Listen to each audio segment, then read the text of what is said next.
All right, good morning. So hopefully this is going to be the new classroom from now on. The reason for the change, as I mentioned, was because this is supposed to have a QF section, which is distance learning, and this room is equipped for distance learning. So essentially, there's going to be a camera in the back. Everything is going to be recorded online and will be there for the distance learning students directly. The goal for today is we'll still be continuing with the classifiers that we talked about last time. So last time we looked at logistic regression. I uploaded last week's slides as well, and this week's slides are also online on Canvas. If you look at last week's slides, there's a lot of stuff on there, and I don't want you to get lost in the minutiae of the details that are there. We will look back on logistic regression again. So when we talk about regression and clustering algorithms, we will look back on logistic regression and talk about it again. The most important parts are this kind of a summary thing where we had talked about moving from one-dimensional representation into a two-dimensional representation. And we'll discuss more on that today in something called support vector machines. But that part where we moved from a single-dimensional cluster to a two-dimensional cluster and then defined something called a loss function. And this loss function helped us learn some parameters, some parametric model of logistic regression, which had these two components, a weight and a bias that we call W and B. The entire goal of introducing logistic regression was showing you these key terminologies, like what the definition of learning is, followed by what the definition of a loss function is, and the connection between the two things, how we will learn the parameters based on the loss function that we would have defined. And we can personalize this loss function. I know that if my output is supposed to be 1, I want my result to be as close to that 1 as possible. So I want to kind of penalize the region which is between, let's say, 0.5 and 0 rather than the 0.5 and 1. So all these motivations are key from last lecture. The details, we will look back on them and come back later on, but the most important part are the motivations. And we'll be building on top of that motivations into another kind of a classifier today, which is going to be support vector machine. So just to go through the summary again, what we did last time was logistic regression, and it's a parametric model. The reason we say it's a parametric model is because you have access to these W and B that you have defined, that these are parameters that you have defined, and you need to learn these parameters. Hence, it's a parametric model. And the way we defined it was that given any set of features, x1 to xp, we need to learn these kind of sigmoid functions. Sigmoid functions are defined as 1 by 1 plus e power minus x, which you see over here. But then we want to change that sigmoid function. Based on the data that is given to us, we want to construct different, let's say, shapes of these sigmoid functions. And the way you do that is by introducing this parameter called W. B essentially changes with the zero crossing. W changes the shape of this function. And this should be familiar because a simple linear model is y equals mx plus c. M controls the shape while B controls the intercept. That is exactly what we were doing here as well, except it's not a simple linear model, it's a logistic, this kind of a sigmoid function. And we defined this kind of a function where your probability of y being equal to the class that you need is given by sigma multiplied by W transpose x plus B. This function is the same as what you see here. Anytime you look at an equation, it might seem intimidating, but try to think of it geometrically. Everything is, if you think of it geometrically, hopefully it is going to become easier. The goal again is to define this kind of hyperplane. This hyperplane needs to divide your data or classify your data. I don't think I defined what hyperplane is. We'll talk about that in a little bit when we talk about support vector machine. But think of it just as a classification or a decision boundary right now that is differentiating between data. W is weight and bias is vector and bias is B. This is the kind of terminologies that we'll be using throughout the course. And we made this very simple classification rule based on very simple data. If data, some kind of blue data is present at 0 and red data is present at 1, then maybe y equals 0.5 is a good hyperplane, is a good classifier that we can use in order to differentiate this data. Again, the loss function that we used, this was a personalized loss function based on the fact that we know what our loss function is supposed to look like. So this is given by this kind of 1 by n yi log sigma xi plus 1 minus yi log 1 minus sigma xi. Again, this is something that we designed based on our requirements. And the way we learned this is by having this kind of gradient descent algorithm. At every instance, your t is basically your time. At every iteration, we were able to move on to a new set of parameters by following this very simple rule based on gradient descent, where dou LL is essentially our loss function that we have personalized and defined. Some gradient of that with respect to a parameter alpha. In optimization theory, this parameter is going to be defined as a step size. If you look at any deep learning literature, it's going to be defined as learning rate. There's different ways of thinking about it, and we'll come to that later down in the course, what exactly that is and how we can define that element. But this is the overall goal of logistic regression. Again, the details are not as important as the motivation for all of these. We'll come back to the details a little bit later during the end of the course. Yes? Can you tell what cross entropy means? Cross entropy is essentially a loss function that we use using NLL. So if you ever heard of softmax, which is also another kind of a normalizing factor, you can say. Softmax plus this NLL is going to give you cross entropy. Another way of thinking about it is last week, I don't have the graphs right now, but if you remember from last week, there was this kind of a graph where we had a logarithmically decreasing function where in the beginning it's quite high, afterwards it's quite low. So when you have this kind of a binary decision-making process, you want that kind of a loss function. You want to penalize one part of it more than the other part. So that function is essentially binary cross entropy. And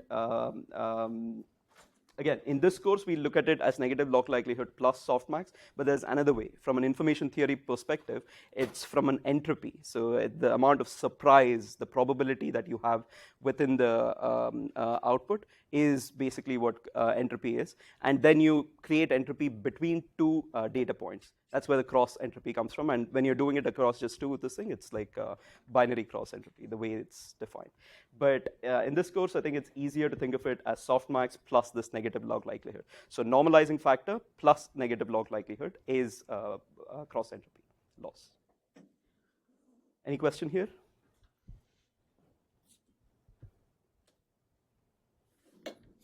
All right. So last time, I was not able to go through this one example that I wanted to go through, which is sentiment classification. So I'll just very quickly go through this example. So let's say we have a movie and we have a critic's review of a particular movie. So in this case, we have this input. It's hokey. There are virtually no surprises, and the writing is second grade. Again, some critic is critiquing a particular movie. So why was it so enjoyable? For one thing, the cast is great. Another nice touch is music. I was overcome with the urge to get off the couch and start dancing. It sucked me in, and it'll do the same to you. So this is a critic, some review by a certain critic for any kind of a movie.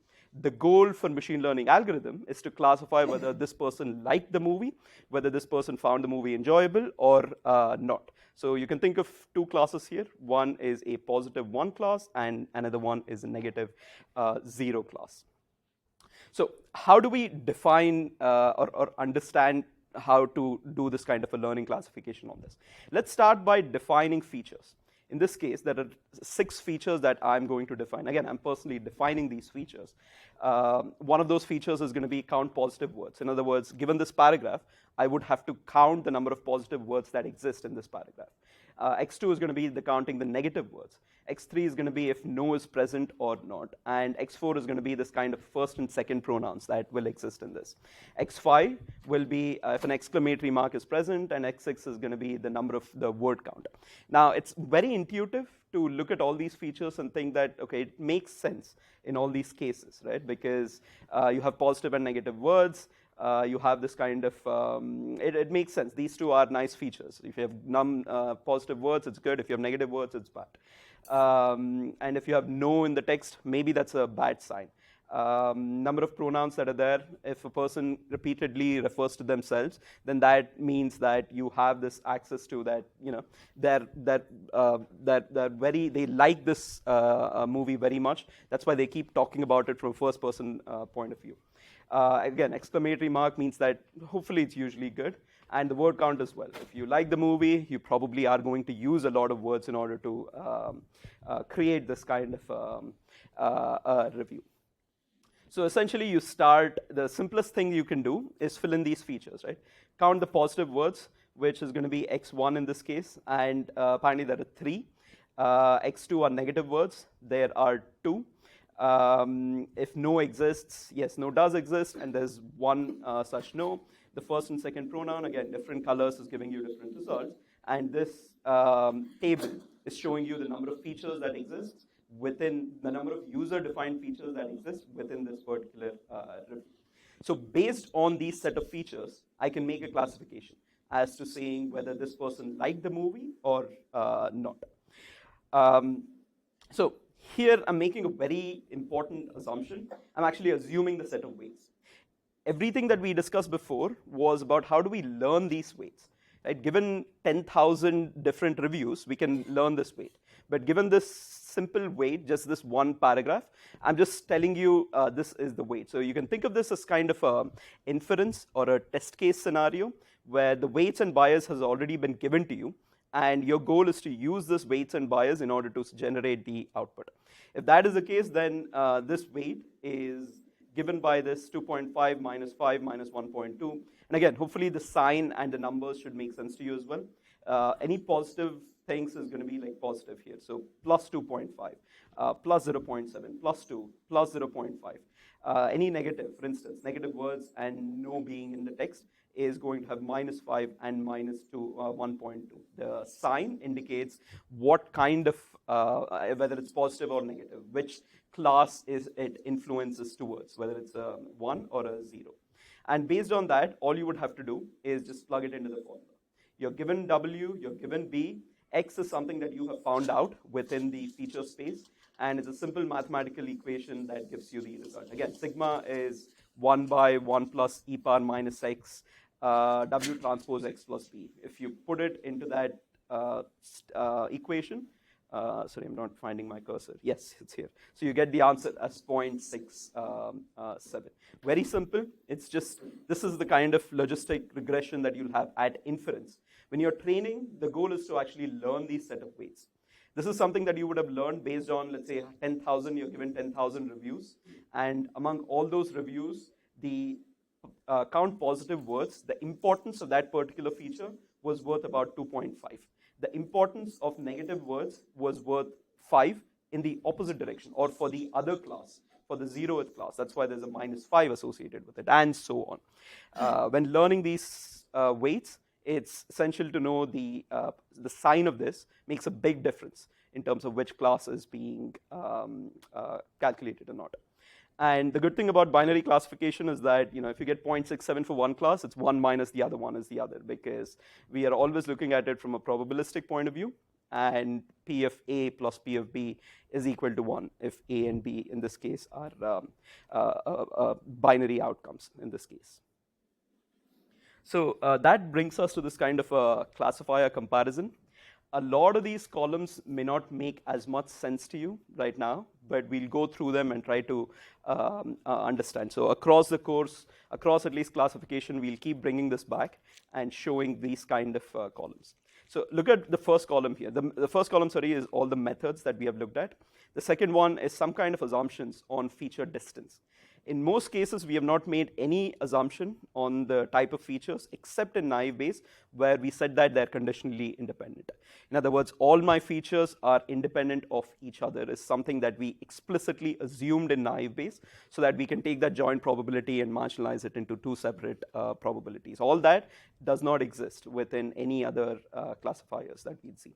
Feature normalization, in most cases, it is required. The only case where it's not required was naive Bayes, and in decision trees. We haven't looked at decision trees, and we won't be looking too much into decision trees, but in naive Bayes as well. We didn't have a slide about normalization. We had a slide about normalization in logistic regression, for instance, where we said that the weight of features is going to be very important, so we want to normalize it. The different ways of normalizing, the simplest is the mean and standard deviation, but softmax is another way of normalizing, but there are multiple ways of doing this kind of normalization. The cost function, the loss function, there's multiple names for it. Cost and loss is something that we'll be using interchangeably. In a number of cases, it is going to exist. Like, for instance, logistic regression, we use BCE, binary cross entropy loss, as our loss function. We added a regularization in this case. I didn't talk too much about regularization because there's going to be a homework problem that will show you exactly what the difference is going to be. So you'll be able to actually see by doing the code.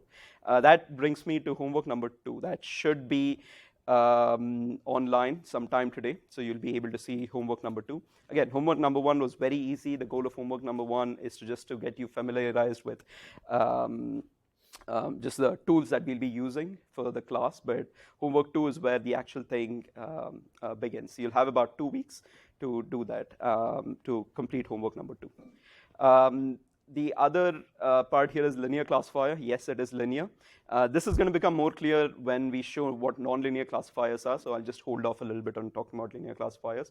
Probabilistic view of prediction, yes. For logistic regression, for instance, we have a P of y given x. Same thing for naive Bayes as well. We had that same probabilistic distribution. In fact, we started making assumptions about probabilistic distributions and so on. Whether it's a generative or discriminative, almost everything that we'll be looking at in classification is going to be discriminative. Naive Bayes is the only generative one. We'll discuss that later on in the course, what exactly is the difference between generative and discriminative.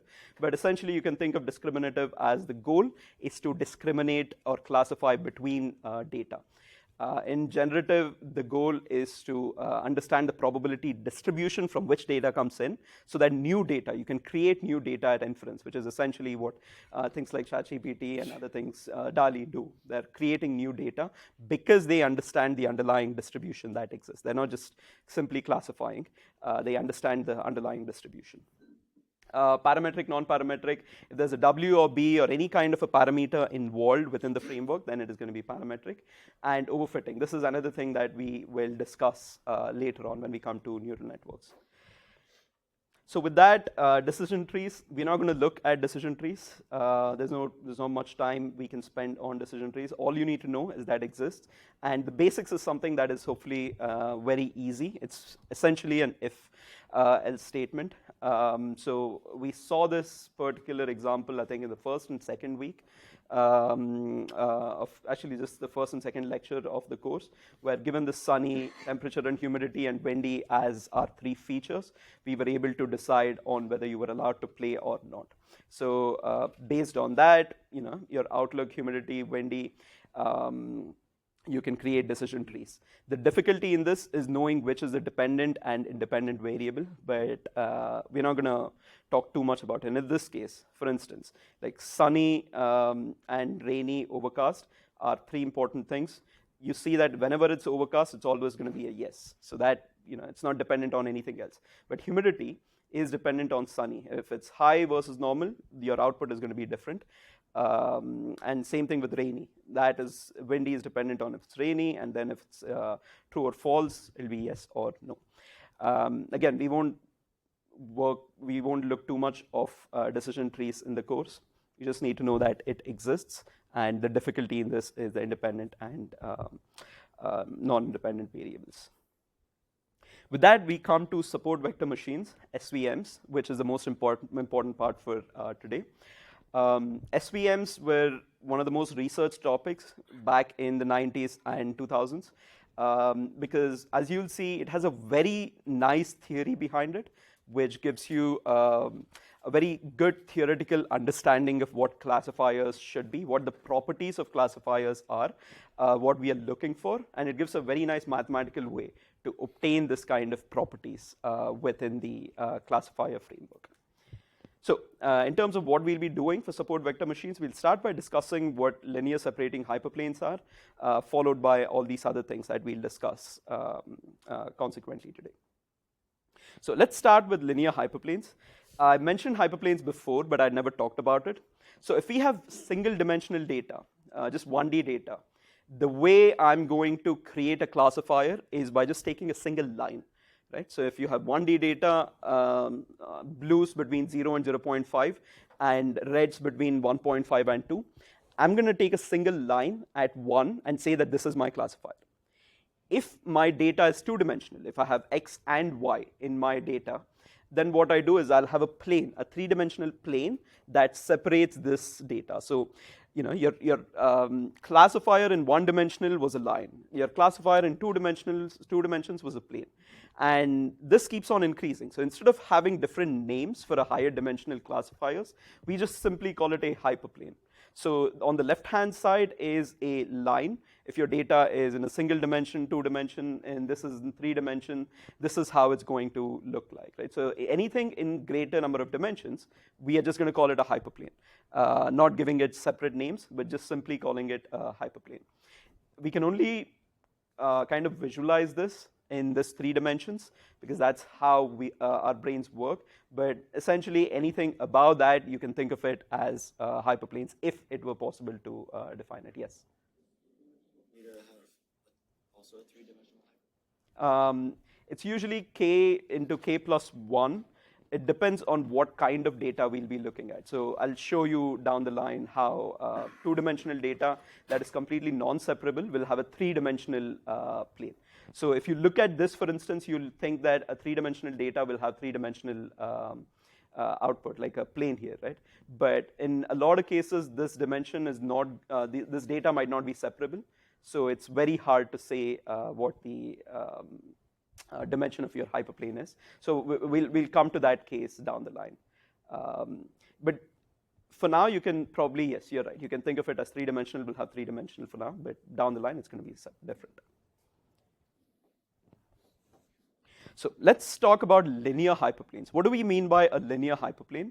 Everything that we have seen till now was a linear hyperplane. This kind of a linearity constraint that is added to my hyperplane, saying that my data has to be mx plus b, is a linear hyperplane. And that is exactly what we saw before as well. W transpose x plus b equals 0 was this kind of a linear hyperplane that we use on the data. So in this case, there are 2 dimensions, x1 and x2, and you see that a line is essentially your hyperplane in this case. So W transpose x plus b equal to 0 is going to be your hyperplane. We usually have equal to 0 at the very end.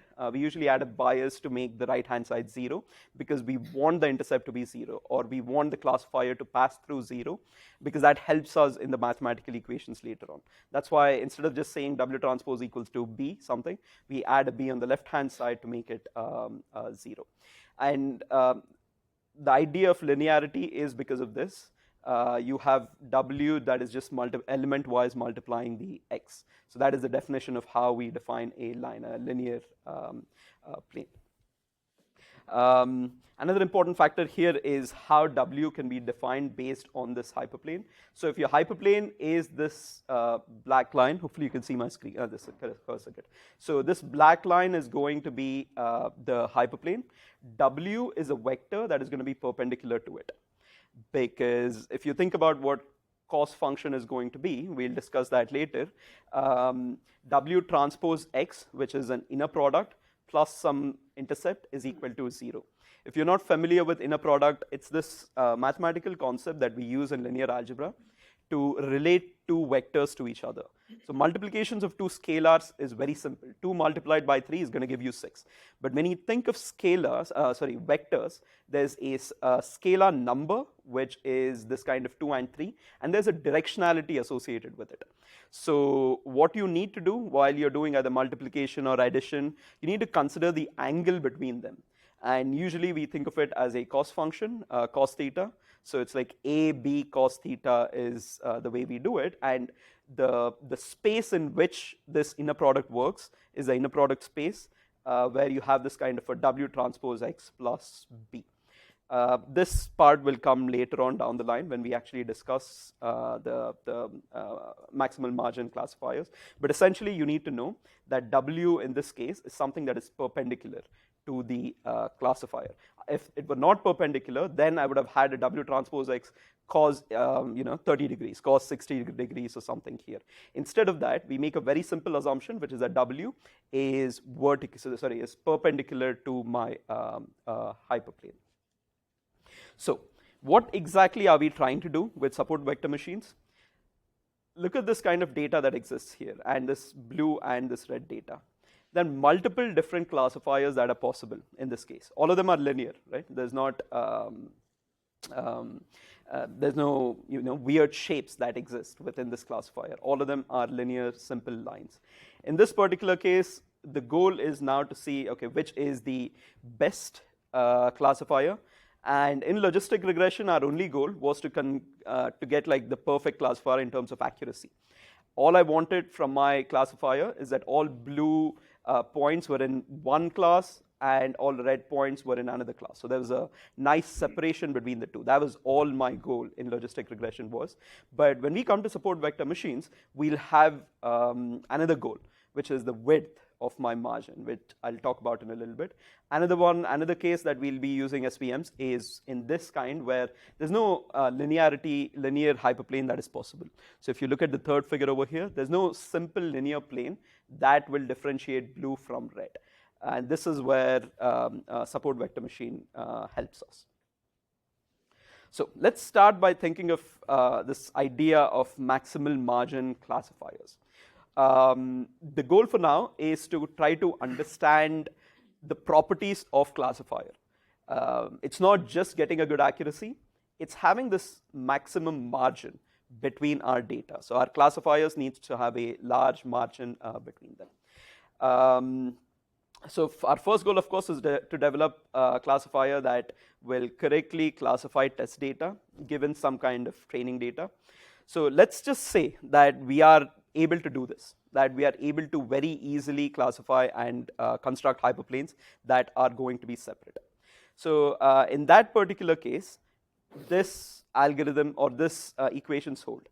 W transpose X plus B is greater than 0 if you're class 1, and W transpose B is less than 0 if class of minus 1. So this is a very simple hyperplane, right? I'm just making this kind of, if I go back here, I'm essentially creating this kind of a hyperplane where anything above this line, which is greater than 0, will be classified as blue. Anything below this line, which is less than 0, is going to be classified as this orange color, which is essentially what we want in terms of classification. So now we want to define what best is in terms of hyperplane.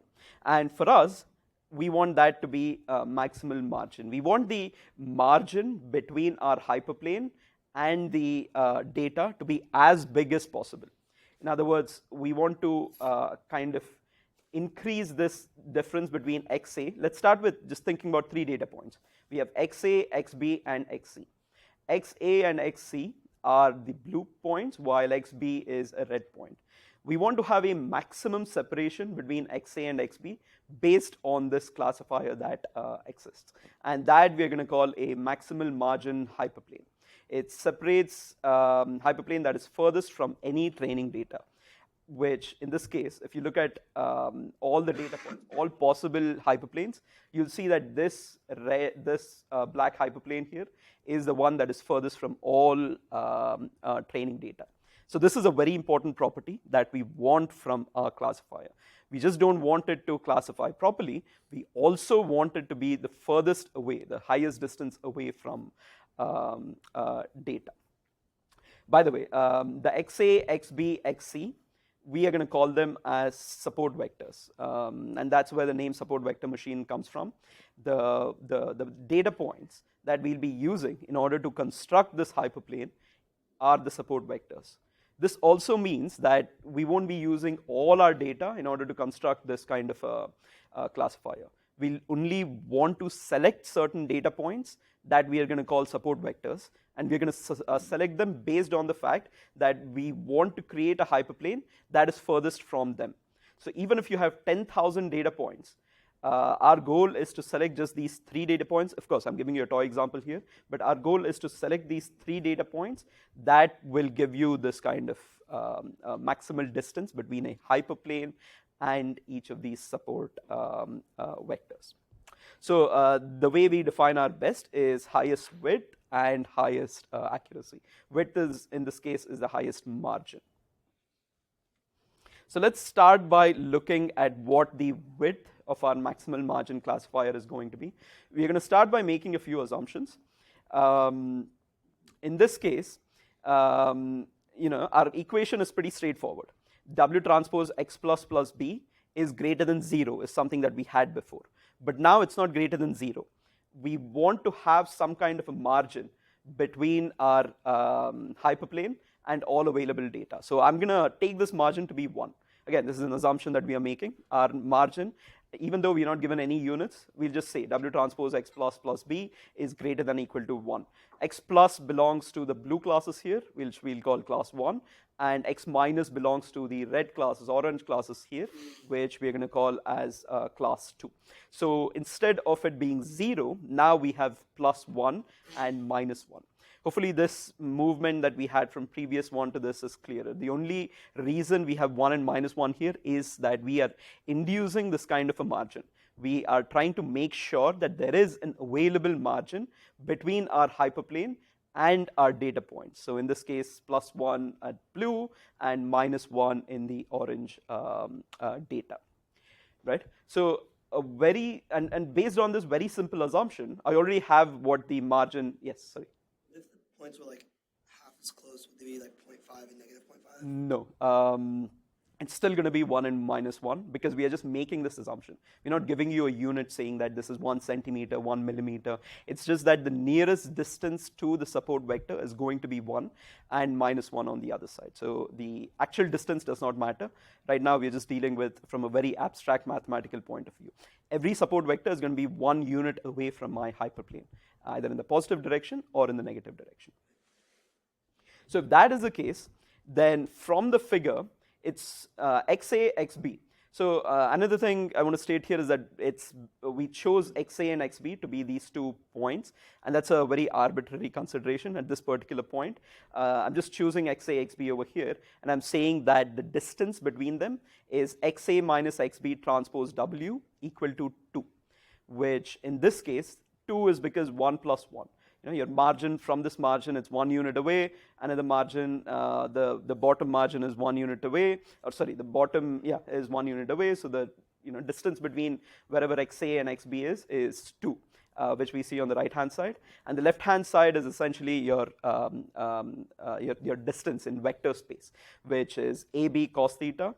XA, XB, let's say, are the coordinates of the 2 points. So XA minus XB transpose W, the inner product between the distance between the 2 vectors and W. The way you can think about it is, maybe I should have had my iPad today as well, but essentially, do I have?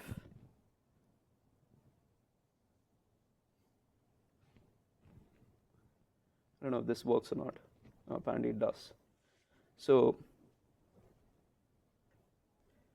XB is this vector over here, and XA is this vector over here. So the difference is what we are looking at is from some coordinate called 0, 0. We are looking at the difference between these 2 vectors, XA and XB. So XA minus XB transpose W. Of course, since we are looking at vectors and different distances, we cannot just simply take its scalar value. We are going to take the scalar value, the norm, which is XA minus XB, multiplied by the norm of W, and multiplied by some cos theta. And since we have made this assumption that W is perpendicular to the hyperplane, our thing is going to be cos 0. Our angle is going to be cos 0. Hence, you'll have norm of XA minus norm XB multiplied by norm W equal to 2. So our margin is given by 2 divided by norm W. So the difference in the 2 vectors, which is norm XA minus norm XB, is given by 2 by norm of W. So this is my width. This is the ideal width that I can have for the margin, essentially. I hope this is clear. 2 is the units between the margins, and norm of W is essentially you're trying to make it a unit vector. Your W, you're trying to make it a unit vector. You're getting the norm out of it, and all you're getting out of it is the angle here. Does this make sense? M equals 2 by norm W. Yes. Is cosine 0 just by coincidence because we chose XA and XB? Exactly. It is, I wouldn't call it coincidence, it's by design. Because we wanted to make sure that the W is perpendicular to this thing. So this here is an ideal margin. We ideally want this to be true, but in most cases you'll see that it's not possible. You usually will still have a xi transpose xj, which is going to give you cos something. So your output is going to be dependent on this. The goal for this is, maybe I should have put it somewhere. This is the ideal width of a maximum margin classifier. Yeah, yes? What's the angle that cosine is measuring between which vectors? This. XA and XB. Oh, sorry, my mistake. That is not correct. So cosine is measuring between this XA minus XB, so this line, and the W. So W, we have chosen it to be perpendicular, right? I'll use a different color.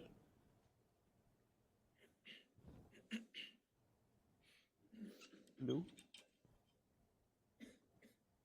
So between the red and the blue, right? So we have chosen our W to be perpendicular to the hyperplane, and XA, XB, we are saying that these two exist on that perpendicular line. And that's why the norm W also exists. So all we are doing when we divide by norm W is we are taking a unit vector. We are dividing it, we are creating the unit vector for this particular margin hyperplane. We get that number 2. What does the number 2 tell us? That it's 2 units, there's 2 units of distance between each of the margins. So if we think of this as one margin and this as another margin, the distance between them is given by this 2 units. So we want to try to maximize that? We are, yes. So the goal is that we want to maximize either 1 by norm W, or we want to minimize norm W. So 2 is something that we cannot control. It's something that already exists. Right? We have already defined 2 to be this kind of an assumption between 2 margins. So all we have access to is W. And this is what we did in logistic regression. We learned W based on a certain cost function. And we defined that cost function to be this negative log likelihood and then binary cross entropy. Right? We'll do the exact same thing here as well. Now we are trying to get that, that loss function that we will optimize. So in this case, we will optimize based on norm W. So we want to maximize this margin. So we want to maximize 1 by norm W, or inversely, we can do that by minimizing norm W. Another way of looking at it is minimizing half norm W square. The reason is when you differentiate this, which we'll do later on, it becomes norm W. And more importantly, the way norm W is defined, hopefully you know this from linear algebra, it's just root of x1 square plus x2 square, or any feature that is there. So by taking the whole square, you're just removing that root part out. So this comes out to equivalent, min of norm W, or min half norm W whole square. So the goal for us is minimizing this half norm W square. In other words, we want to maximize this margin as much as possible by optimizing this function. We want to minimize the half norm W square. Yes? Just to confirm, like both of them are level 2 norms? Yes.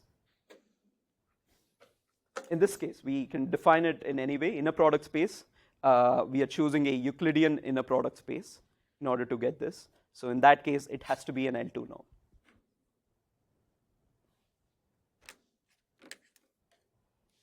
Any other questions?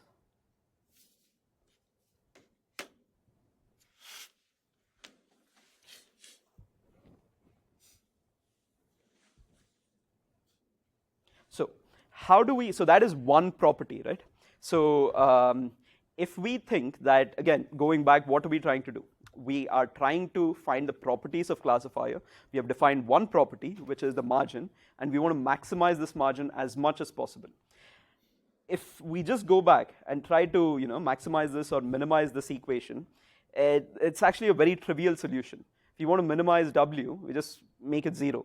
It's the most trivial solution that is possible, and more importantly, it's not dependent on data at all.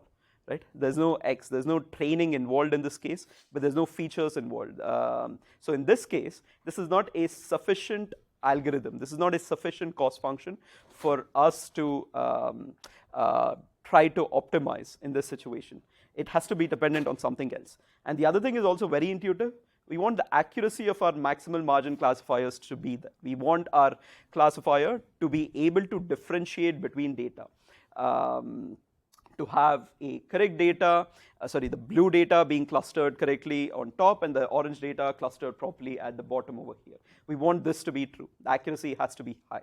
So we want to create this kind of a cost function that uses the accuracy as well. And so let's start doing that. Again, this is a motivation for trying to get the accuracy of this maximal margin classifier. The first thing, pretty straightforward.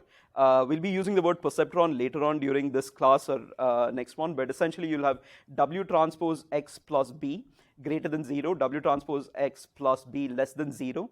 This is the function that we have been using. Let's try to make this into a single equation. Instead of looking at it as two separate equations that is divided by this 0 decision boundary, by the 0 decision boundary, let's try to make it into a single equation, which is y W transpose X plus B minus 1 greater than equal to 0. And the reason this exists is because, let's say I have my y to be plus 1 and minus 1, which is what we want in our algorithm, right? We want this greater than equal to 1 and less than equal to minus 1. We have already established that we want a good margin. It shouldn't just be 0, rather it should be 1 and minus 1. So what we can easily do is just multiply both sides by y. In this case, y is plus 1 minus 1, which basically means that y here can be 1 minus 1 dependent on which x exists over here. And then you take the 1 to this side, which is going to be negative, and it will be greater than equal to 0. Right? If you multiply minus here, your less than equal to sign changes and it becomes greater than equal to. And in this case, it is going to be, the right-hand side is going to become 1. So it's all going to boil down into a single equation. I hope that part was clear. If you multiply by 1 in the first equation, nothing changes. 1 multiplied by W transpose X plus B greater than equal to 1. And the second equation here is minus 1 multiplied by W transpose X plus B greater than equal to 1. Minus 1 becomes 1 on the right hand side, and less than equal to changes to greater than equal to. So that means that both the equations are same except with the minus 1 here, but we already know that 1 and minus 1 we have given the name as y. So hence I'm just multiplying that by y in this case. So you're getting a single equation based on this kind of a function that is available to us. The reason we brought it down is that now we can think of this as a cost function. We can maximize between 0 and 1 minus yi, which is here, W transpose xi plus b equal to 0. The additional 1 prevents the trivial 0 solution in the original perceptron. We'll discuss about that later when we talk about what perceptron actually is. But the goal right now is, instead of just saying minimize half W square, now it's also subject to this one constraint, yi, W transpose xi plus b minus 1 is greater than equal to 0. So instead of just thinking of, I want to minimize my norm W square, which has nothing to do with data, so there's no actual learning that goes on, we also subject it to the constraint that is now dependent on data, W transpose xi plus b. Is the cost function clear? We are using two properties. The first one, where we are minimizing, is essentially we are trying to maximize the margin. We are maximizing the margin subject to the constraint that the accuracy is very high, that the classifier is doing what it's supposed to do while maintaining a good margin. That's the entire goal of this cost function over here.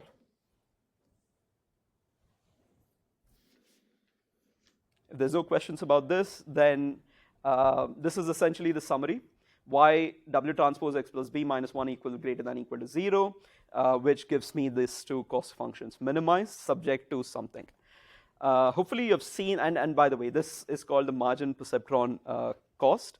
The margin is given by the top part here, while the perceptron is given by the bottom part, which is the margin perceptron cost. This constraint is a perceptron cost, while the primary that we want to minimize is given by the margin cost here. So that brings us to how we actually do the optimization. Just as a recap, when we did this with logistic regression, we used gradient descent algorithm in order to create the, in order to optimize for the parameters. We'll be using a little bit differently. We'll be using something different here because we have this new thing, which is the constraint. In logistic regression, there was no constraint. It was unconstrained. I could create this kind of a simple gradient descent algorithm that wherever it took, I could go with it. Wherever it took me, I could go to that point and say that this is my minima.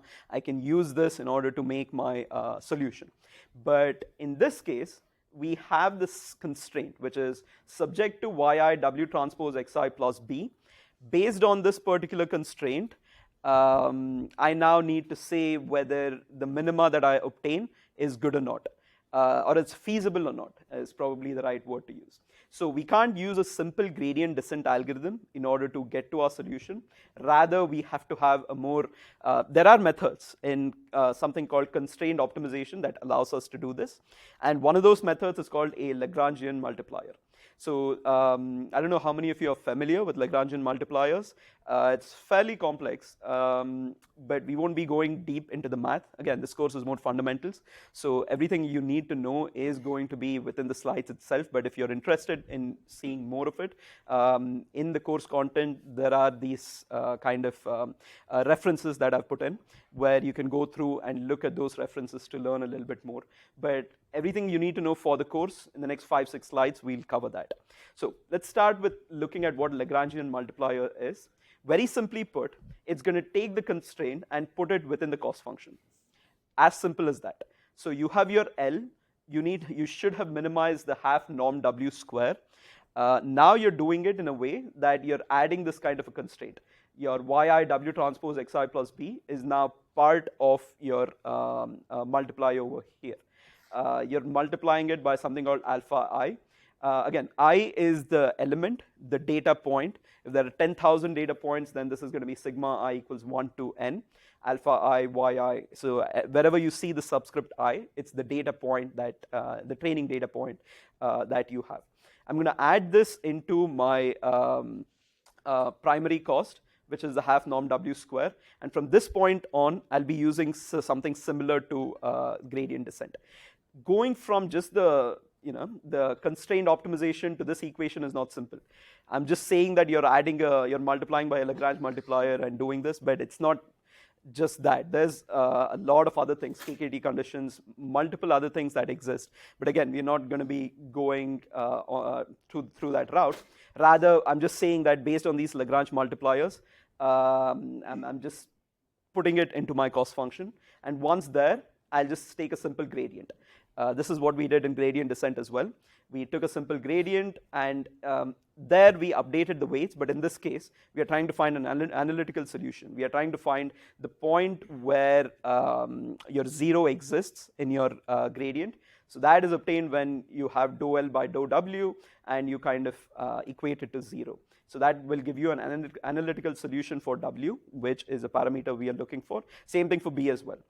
Dou L by dou B, you get 0, and you'll now have access to this loss function as a gradient function with respect to B.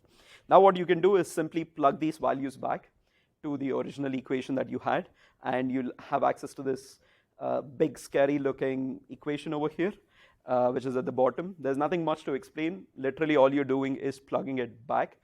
So look at the last point I have here. The loss cost function is only a sum of the dot product of pairs of samples, xi transpose xj.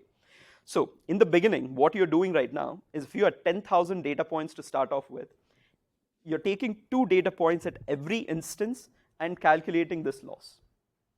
right? It's not a simple thing. It's computationally very, very expensive. You're taking 10,000 data points. You need to take 10,000 data points and multiply it with each other. But this is opposite of what we mentioned before. We want support vectors. So instead of having 10,000, I just want 3 data points in my loss function, right? The goal is now to select these 3 data points, which are our support vectors. If you just look at this one equation, it doesn't give you the full picture. And it's hard to justify the statement that I'm going to make without thinking of it geometrically. But essentially, this xi transpose xj is going to give you your data points. It is going to give you the support vectors that will allow you to create SVM. So instead of using all 10,000, you'll be able to see that the loss comes in from only 3 pairs. XA, XB, and XC. So it's between XA and XB, XB and XC, and XC and XC. Just based on these 3 data points and the relation between them, the loss function is going to exist. How does that work out? Again, it's hard to justify this without geometrically thinking about it. So let's say you have, actually, let me go back to, okay, in this case, I think we can use in this particular case. So let me go back to that kind of a diagram that I had. So we discussed the fact that margin, usually we look at XA and XB, that they need to be together on the same line, but that never exists. This is probably a good case scenario of showing where these 2 things exist. Let's say I'm now looking at the relationship between XA and XC, right? So I have a line that goes here. This goes until XA, but it's hard to do this. And the other one is until XC, right? So these are the 2 vectors that I'll be looking at. And if I create a hyperplane based on these 2 points, I will learn nothing. The reason being that both XA and XC have the same y. So let me go back to this equation here. Look at this equation. There are 3 points to it. There's I, alpha j, which are the Lagrange multipliers. Think of them as constants for now. The other ones are yi, yj, and xi transpose xj. The case that I just showed was yi multiplied by yj. Both of them are either +1 or both of them are -1. Right? So this yi multiplied by yj is always going to be positive in the case that I just showed, where it's from the same class. In that case, there's a negative statement here. In other words, my loss is going to be decreased. In other words, I don't want these 2 points within my loss function. My loss function is not going to be helped by the existence of these 2 points or the relationship between these 2 points as my support vectors. Oh wow, if I go back, apparently I lose the pen thing, but hopefully you can see what I meant. If these XB and XC existed as the 2 things, then it's not a good idea. Now, let me take another example. So that was a trivial case for my loss. So let's say I'm looking at 2 other things.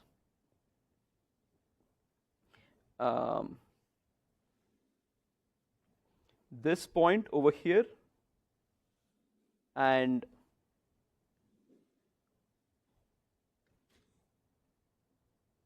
this point over here. So let me say that I'm looking at these 2 points, the relationship between these 2 points, as and saying that these 2 might be our support vectors. If that were the case, then look at how the output is going to be. You have your W, which is going to be something like this, and you have XA minus XB, which is going to be something like this. The angle between them, quite a lot. Right? So the inner product is not going to be as helpful. Cos theta is between -1 and 1. So that means that ideally you want this to be 1. Anything that is less than that means that your margin won't be the 2 divided by norm W. It will be like cos theta that will be involved. And since cos theta is between -1 and 1, so that means it's 0.5 or something, your margin will be lesser than your ideal one. So that means these 2 points are not good support vectors in this particular case. Even though you have yi and yj being different, so your loss is going to be positive, but the weightage to that loss function is not going to be as high because of the fact that they're very far apart, and more importantly, the angle between the hyperplane, the perpendicular to the hyperplane, which is W, and the distance between them, between whatever this point is and this point, is high. So the negative part will be positive, the loss will be positive in this case, but the value of the loss itself will be quite low.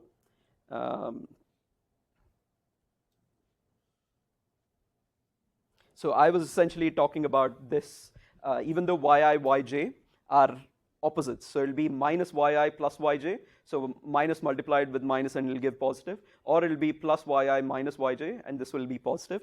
But the value itself of xi transpose xj not going to be quite high in this particular case.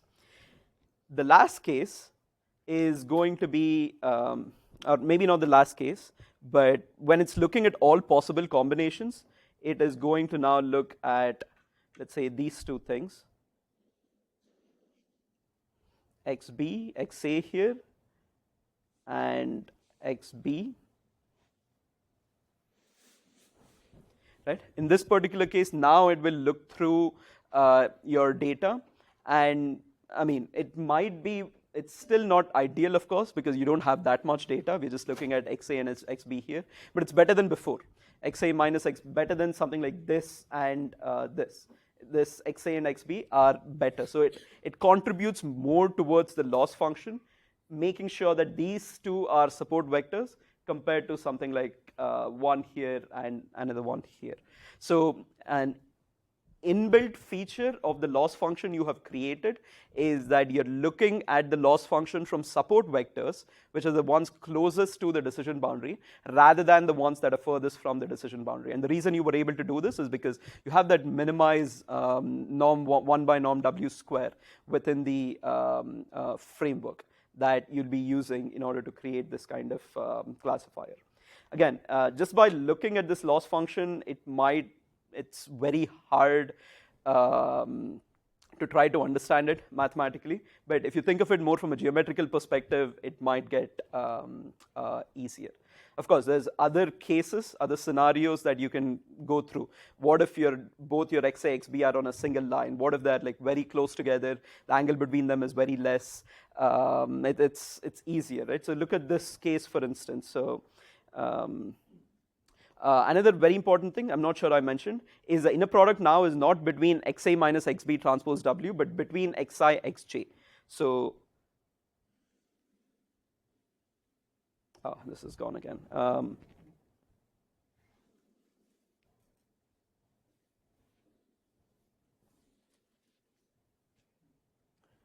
So the angle that we are looking at right now is this angle. Before we were looking at xa minus xb transpose w, so that was between the perpendicular line and the data points, and the difference between data points, sorry. Now we are looking at xi transpose xj, I think it was. So if this is xi, xj, we are looking at this angle over here. More nearer to 0 it is, better it is for us, because it's going to be 1. The previous case,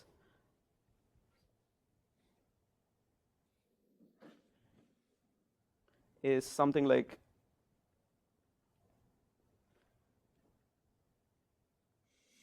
this. So obviously this is a much bigger angle. So the cause of, I don't know, this is going to be something which is going to reduce it more than this cause that we have right now. You can actually create all these scenarios where your point is somewhere here, and see, basically, you might assume that if it's just further away, it's going to be worse, but that's not the case, because cos goes from -1 to 1, essentially. So it's not a linear function. It's not just a function of distance, it's a function of the angle as well. So based on where the points exist on this kind of a circle, you'll be able to see that the value of your distance keeps on changing. But essentially, this is a very important equation that gives you access to analyzing the support vectors based on the angle between the data points. Any questions here?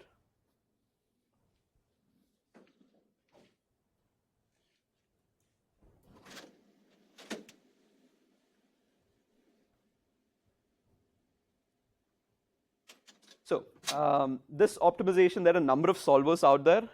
During homeworks, you'll have this kind of something called libSVM, library of SVM. You'll be using that in order to create a Python code in order to solve a real world example. But essentially, you'll be doing this. And at inference, it's very simple. You have already designed your class to have your classifier to have maximum margin. So just look at it as a sign function. Just take the W values that you already have, W transpose U. In this case, it's the new vector that you have gotten, plus B, and just a sign function. There's no sigmoid involved, nothing. It's a simple sign. If something is greater than 0, then it belongs to class 1. If something is less than 0, it belongs to class -1 or class 0. So inference is a little bit simpler than logistic regression because all the heavy lifting you would have done with creating that margin and having it around the 0 point. So usually one of the biggest problems that we have with this kind of a maximum margin classifier is this, as soon as I add a single data point here, it's going to be, the line is going to change quite a bit. There's going to be a huge difference in the line. And in most real world scenarios, this idea of perfect separation is not possible. Because if you remember in the beginning, what we first said is that let's assume that perfect separation is possible. And in that case, we'll have this kind of a max margin. There's 2 units of difference between the margin. But in most cases, that is not possible. So what we have to do is relax our constraints based on something called a soft margin. So what does that mean? We'll add this kind of a parameter here. So instead of just half norm W square, we'll have another terminology within the framework, which is plus C eta I sigma 1 to capital N. In other words, what I'm doing is I'm adding this kind of a regularization parameter that adds to the robustness of my maximum margin classifier. So what this ideally does is that it gives me a margin. It tells me that it's okay to not classify everything correctly. Maybe there are going to be 1 or 2 points which you can classify incorrectly, as long as all the other data points are going to be good. That is essentially what this is doing, and we're going to be calling it this kind of a regularization parameter. We'll be discussing quite a bit about what regularization is, and you might think that the definition keeps on changing. If you look at the homework 2, when you'll be using regularization, the output that you're going to be seeing there is going to be very different than the one that I just said. The definition of regularization is going to be very different. If you look at regularization from the point of view of deep neural networks, it is also going to be very different. So for now, let's just hold off on trying to define what it is until we come somewhere in the middle of the course, and then we can see what all the definitions are. In this case, it's very simple. You're just providing a leeway, a certain leeway for your classifier to classify incorrectly. And eta I, the I again refers to the fact that if you have 10,000 data points, then some data is more important than others. You can make this classification. You can tell that for this particular data point, I need to have a higher penalty than for the other one. So this exists now with this, and we can use this kind of a L2 norm regularization within the entire framework. Your capital C will be something that exists in this particular case. So the goal again is to allow some observations to be on the incorrect side of the margin. Hence, it provides a soft separation between the blue and red classes. When you tune different parameters of C, this is how the result is going to be. Again, you'll see that blue and blue is on this side, which is going to be incorrect. But yet, based on, we know that perfect separation is not possible. Hence, your capital C is giving you the best possible result based on certain value of C. For a small c and large C, this is going to be the difference. Larger C essentially again means higher penalty for misclassification, while smaller c means that you're not giving as much of a penalty. Again, this can be something based on training data. Each data point can have its own penalty, or you can create like a full penalty for the data set. It depends on the way you are working. You'll have a question about this in the homework, so it'll be easier for you to see firsthand what exactly that means. All right, now we come to a more difficult case, which is what if our data samples are not linearly separable? This is the case that we have discussed till now. Everything is linearly separable. Maybe there is something that is very difficult, and we use a soft classifier, but still it was linearly separable. Look at this image on the right-hand side. Your orange and blue dots are in very random locations. It's almost impossible now to say, or it's almost impossible now to create a separation between the two things. In this case as well. This is probably an even more extreme case of the other one. You have a perfect clustering here among the blues and another clustering here in this kind of a spiral data set. And the goal for now is to separate these two classes. If you just look at it from a two-dimensional perspective, it's almost impossible, it is impossible to classify it based on a linear classifier. But if I were to just simply create a new dimension, and all the blue points I'll put up top, and all the red points I'll put in the bottom, then it's very simple to classify these two things, right? And for now, I'm just telling you that it is possible to transform this data into another space, and that space can be as simple as adding another dimension to it, where it'll be easy for you now to separate the two things, the blue data points from the red data points. This is something that we are going to be calling the kernel trick. In the beginning, when I was looking at kernel trick and trying to understand it when I was a student, it was very hard to do it unless I was able to kind of geometrically visualize these things. Or and you know, geometrically visualize is easy in this, but when it comes to other kernels, it's very hard. A good way to think about it as transform. Now, if you come from a signal processing background, there's these kind of Fourier series, Fourier transforms, all these very constrained kind of mathematical representations that you can move from a very simple data into a more complicated representation of data. That is exactly what we are doing here. Kernels have their own mathematical properties, but these are not as stringent as, let's say, something like Fourier transform or Fourier series.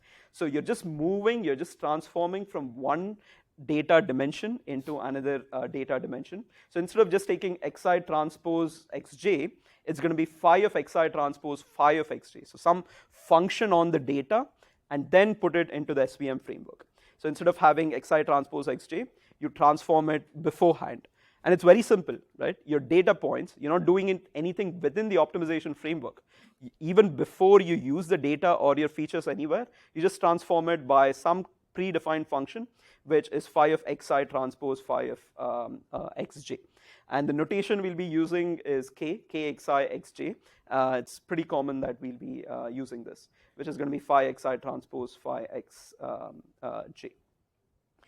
Again, that three-dimensional thing, when we take it to that point, is going to be easy, but there are going to be data that is not possible to do it in three dimensions. We would have to take it to 4 dimensions, we would have to take it to 10 dimensions, 20 dimensions, and so on. So in this case, our classifier is not just a three-dimensional hyperplane, it could be somewhere in the 20th dimension. Right? In the 20th dimension, it is a linear classifier, because everything we discussed until this point to get all these equations was all linear. It was all just simple mx plus c. Right? It's just that we think of linear in a 2-dimension or 3-dimension setting, but in a 20-dimensional setting, which is what this phi is giving us, it is still linear in that dimension. But when you visualize it in 2 dimensions, it's going to look something like this. There's this concept here. In higher dimensions, something might be linear, but we'll never be able to visualize it, and that is when we think, oh, this is a nonlinear function, right? But it's not actually. Even in a higher dimension, your SVM is linear, but when you visualize it in this low 2 or 3-dimensional framework, you will see that it's more like a non-linear. Think of it like a wormhole, where you're able to classify it in 2 dimensions, but at a higher dimension, it's like a very simple single-dimensional classifier. And we'll have multiple kernels: polynomial kernel, Gaussian kernel, the radial basis function kernel. There's hundreds of other kernels as well, and depending on what kind of data you have, sometimes you would have to use a polynomial, sometimes Gaussian, sometimes radial basis function. It's not always clear what to use, and that's one of the biggest challenges with machine learning in general, right? So we can sometimes consider it to be this kind of a black box where the only way you'll get your solution is by trying out everything and then seeing what the answer is. There's actually a lot of theory that goes behind why you would have to use each of these kernels, but we'll not get into that framework. With that, we'll come to multi-class SVMs. I'll try to just cover this particular part and think about neural networks from next week onwards. So SVMs are by default binary. Sorry, you had a question? Yeah. How do we decide how many support vectors we want to have? You don't decide it. Usually the the optimization framework itself will decide the support vectors. So xi, xj, you can start off by giving 10,000 vectors. It's just that the loss function will be decided by about 5 or 6 vectors based on the penalty C that you would have chosen. What's the trade-off between having like more support vectors or less? The trade-off in terms of if it's less support vectors, your output is going to be more interpretable. It's very easy to see that based on just these 3 or 4 data points, you can get a good resultant, right? And just not that portion. It's just that the loss function, the way you define it, if everything is, let's say, your weightage is 0.25, if every data point is 0.25, which has the maximum entropy, this is not a good strategy. That means that something that is very far away is going to be given equal weightage as something that is 2 things that are very close together, which is not a good strategy at all, because then you'll never be able to converge. Your result never converges when the number of support vectors is going to be high. So you want the support vectors to be low, so that you'll your final answer, when you're optimizing this, right, you want to converge. You want to get a loss function which is 0 or as close to 0 as possible after, I don't know, like 10,000 iterations of that t plus 1. After 10,000 iterations, you want it to be as close to 0 as possible. The more number of support vectors you have, you'll not be able to converge to near 0 result. Support vectors need to be in our initial data set? Could you repeat the question, sorry? The support vectors need to be in the initial data set? In the training data set, yes. So if I have 10,000 in my training data set, the algorithm will choose, in this case I was just saying 3, but maybe there's more. If it's like, I don't know, 10 power 6, which is like a common size of a data set, maybe there are 1,000 data points which are going to be support vectors. So the algorithm is going to choose in that case.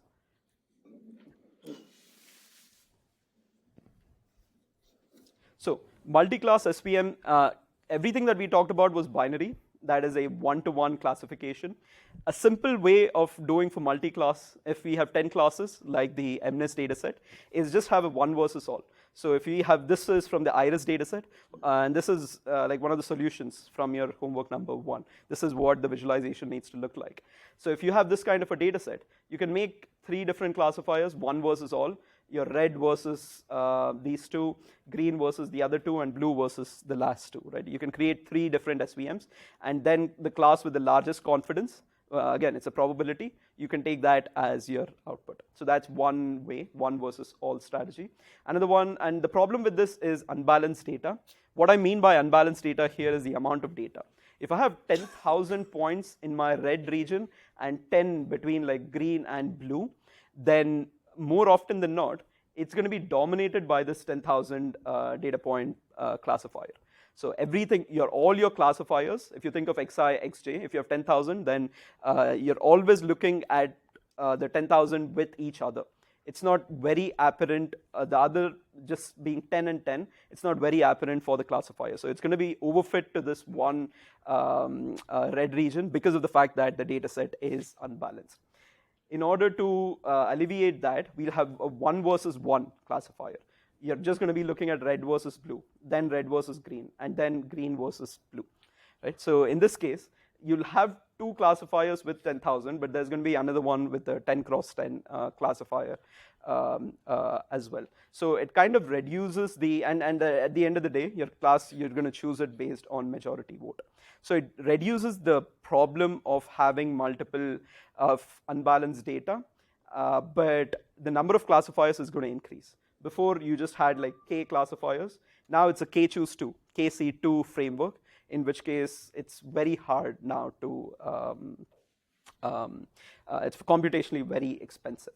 And that is the problem with this kind of strategy. But of course, everything has its pros and cons, and this case as well. We'll stop with this, and I believe after this, we're going to start with neural networks from next class onwards.